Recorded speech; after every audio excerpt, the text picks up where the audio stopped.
You know that $9 billion in fraud that we've been talking about in Minneapolis that was going to predominantly Somali-owned organizations?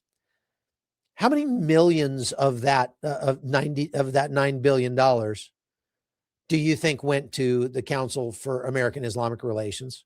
Well, it's not really possible to tell without a comprehensive audit of CARE, but just knowing what we know about that community, I would say that it is highly likely that the majority of their funding, not just a little bit, came from U.S. taxpayer dollars that were stolen via fraud by Somali-run businesses or business fronts in Minneapolis and elsewhere over the past 5-10 years.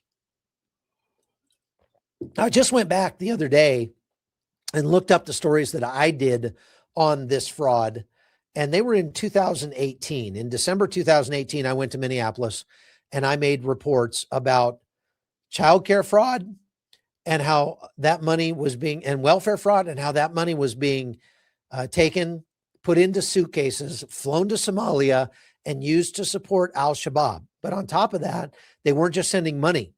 They were sending their teenagers.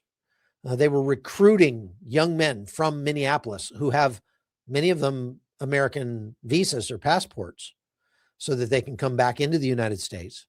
They were taking them to Somalia, teaching them to fight with the al-Shabaab, Islamic State, sort of nexus there, and then sending them back to the United States.